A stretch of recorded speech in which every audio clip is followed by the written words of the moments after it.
당신이 근육통 때문에 운동을 쉬고 있다면 지금 이 순간 회복 속도를 절반으로 늦추고 있을지 모릅니다. 호주 스포츠의학 연구소가 발표한 혁신적인 연구에 따르면 근육통이 있을 때 적절한 운동을 계속한 그룹이 완전히 쉰 그룹보다 회복 속도가 평균 48% 빨랐습니다. 더욱 놀라운 것은 통증 강도 역시 24시간 내에 37% 더 빠르게 감소했다는 사실입니다. 그런데 우리가 평생 믿어왔던 상식과 정반대인 이 결과가 어떻게 가능한 것일까요? 근육통의 숨겨진 정체. 먼저 우리가 느끼는 근육통의 진짜 정체를 알아야 합니다. 미국 국립보건원 연구진이 근육생검을 통해 밝혀낸 바에 따르면 운동 후 나타나는 지연성 근육통의 75%는 실제 근섬유 손상이 아니라 염증성 대사 산물의 축적 때문입니다. 젖산, 크레아틴 키나제, 염증성 사이토카인 등이 근육 조직에 쌓여서 통증 수용체를 자극하는 것입니다. 일본 도쿄대학 스포츠의학과의 현미경 분석 연구에서는 더욱 구체적인 사실이 드러났습니다. 근육통을 호소하는 운동선수 184명의 근육 조직을 검사한 결과 실제 근섬유의 미세 손상은 전체의 23%에 불과했고 나머지 77%는 단순히 염증 물질이 축적된 상태였습니다. 이는 우리가 느끼는 대부분의 근육통이 구조적 손상이 아닌 기능적 장애라는 의미입니다. 마치 파이프가 막힌 것처럼 노폐물이 제대로 배출되지 않아 발생하는 문제인 것입니다. 움직임이 만드는 기적적인 회복 메커니즘. 그렇다면 움직임이 어떻게 이런 염증 물질들을 제거하는 것일까요? 독일 쾰른 대학교 순환생리학과의 연구진이 도플러 초음파로 관찰한 결과는 놀라웠습니다. 가벼운 운동을 할 때 근육 내 혈류량이 안정시보다 무려 340% 증가하는 것으로 나타났습니다. 이는 완전한 휴식 상태에서의 혈류량 증가율 45%와 비교할 때 엄청난 차이입니다. 증가된 혈류는 단순히 더 많은 산소와 영양소를 공급하는 것에 그치지 않습니다. 가장 중요한 것은 림프계의 활성화입니다. 스웨덴 카롤린스카 의과대학의 림프계 연구팀이 발견한 바에 따르면 근육의 수축과 이완 운동은 림프관 내부의 일방향 밸브를 자극하여 림프 순환을 촉진합니다. 이로 인해 염증성 대사산물의 배출 속도가 휴식 시보다 평균 267% 빨라집니다. 더욱 흥미로운 것은 운동으로 인한 근육 펌프 작용입니다.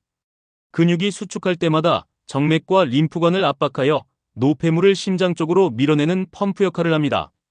이는 마치 스펀지를 짜듯이 근육 조직 내의 염증 물질을 효과적으로 제거하는 것입니다. 휴식의 함정과 악순환. 완전한 휴식이 오히려 회복을 늦추는 이유는 무엇일까요?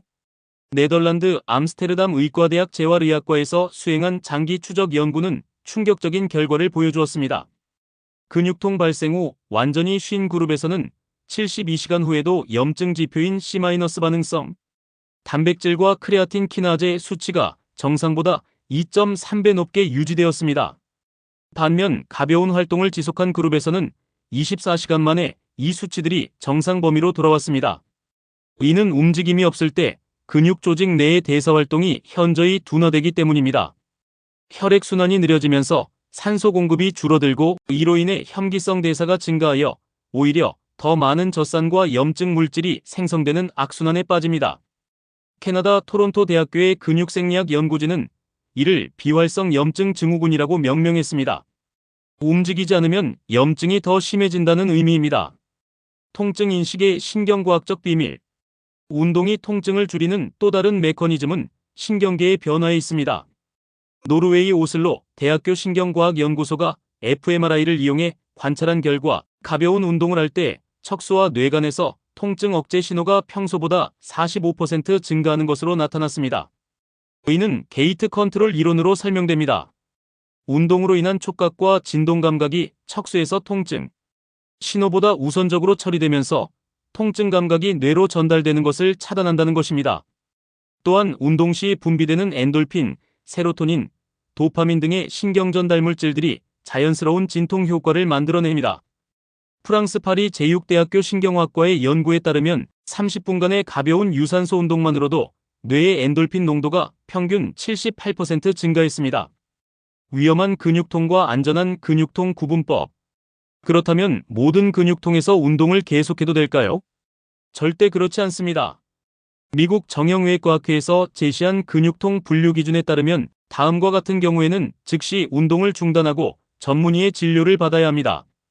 급성 외상성 통증의 경우 갑작스럽고 심한 충격 후 발생한 통증은 실제 근섬유나 인대에 파열일 가능성이 높습니다.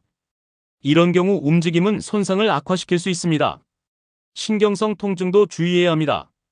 저리거나 타는 듯한 느낌, 특정 자세에서 심해지는 방사통은 신경압박이나 염증의 신호일 수 있습니다. 염증성 관절염으로 인한 통증의 경우 관절이 붓고 만지면 뜨거운 느낌이 있다면 운동보다는 휴식과 치료가 우선되어야 합니다. 하지만 운동 후 12시간에서 48시간 사이에 나타나는 둔하고 묵직한 근육통, 압박했을 때 아프지만 움직일 수 있는 정도의 통증은 대부분 안전한 범주에 속합니다. 과학적으로 검증된 최적의 운동 강도. 그렇다면 근육통이 있을 때 어느 정도 강도로 운동해야 할까요?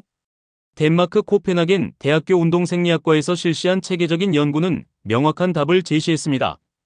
최대 심박수의 40%에서 60% 수준의 저강도 운동이 가장 효과적이라는 것입니다.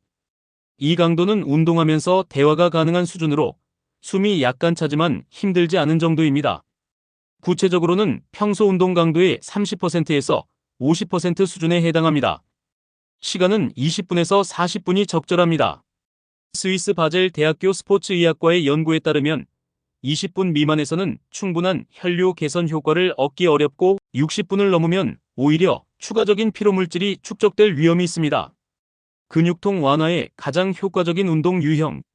모든 운동이 동일한 효과를 내는 것은 아닙니다.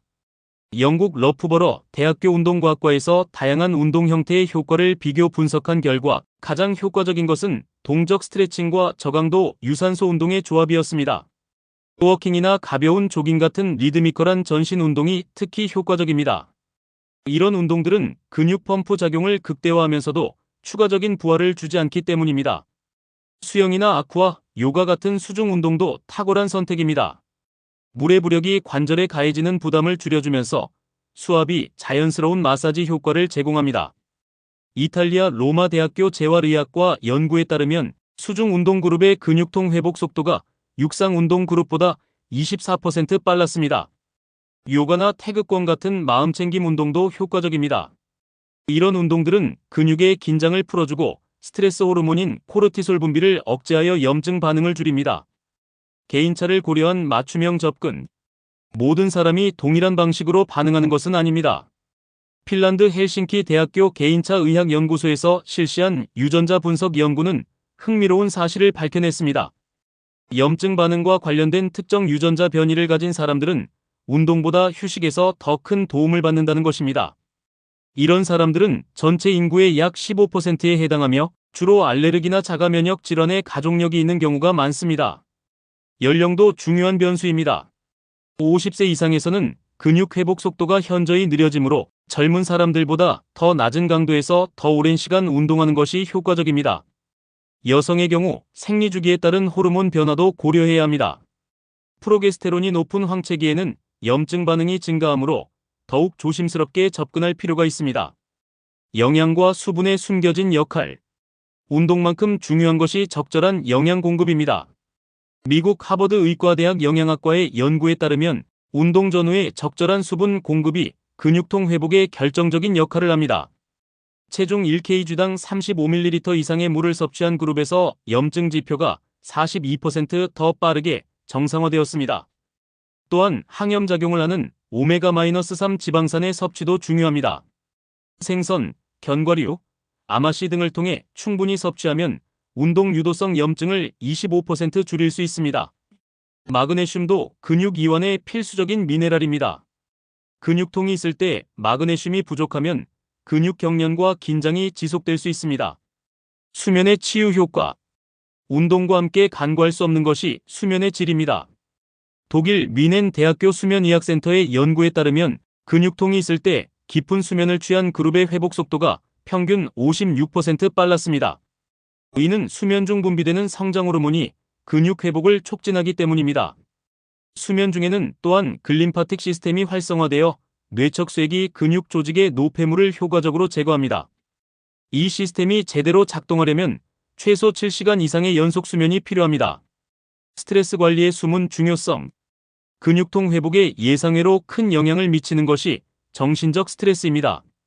미국 스탠포드 대학교 정신의학과의 연구에 따르면 높은 스트레스 상태에서는 코르티솔 분비가 증가하여 염증 반응을 악화시킵니다. 이로 인해 근육통이 평소보다 30%더 오래 지속됩니다. 명상, 깊은 호흡, 점진적 근육 이완법 등의 스트레스 관리 기법을 병행하면 근육통 회복에 큰 도움이 됩니다. 온열요법과 한냉요법의 과학. 많은 사람들이 궁금해하는 것이 찜질의 효과입니다. 온열요법은 혈관을 확장시켜 혈류를 증가시키므로 운동 전이나 만성적인 근육 긴장에 효과적입니다. 하지만 급성 염증이 있는 상태에서는 오히려 염증을 악화시킬 수 있습니다. 한냉요법은 혈관을 수축시켜 급성 염증을 억제하므로 운동 직후에 효과적입니다. 하지만 너무 오래 적용하면 혈류를 저해하여 회복을 늦출 수 있습니다. 가장 효과적인 방법은 온냉교대요법입니다. 따뜻한 물과 차가운 물을 번갈아가며 적용하면 혈관의 수축과 확장을 반복시켜 펌프 작용을 강화할 수 있습니다. 근육통이 있을 때의 선택은 단순히 운동 대 휴식이 아닙니다. 올바른 강도의 운동과 적절한 회복 전략의 조합이 핵심입니다. 과학적 근거를 바탕으로 보면 적절한 운동은 휴식보다 2배 빠른 회복을 가능하게 합니다. 하지만 이는 안전한 근육통에 한정되며 개인의 상황을 고려한 맞춤형 접근이 필요합니다. 당신의 근육통이 안전한 범주에 속한다면 오늘부터 가벼운 운동으로 더 빠른 회복을 경험해보세요. 다만 의심스러운 증상이 있다면 반드시 전문의와 상담하시기 바랍니다. 이 영상이 도움이 되셨다면 구독과 좋아요, 그리고 알림 설정으로 더 많은 건강과학 정보를 받아보세요.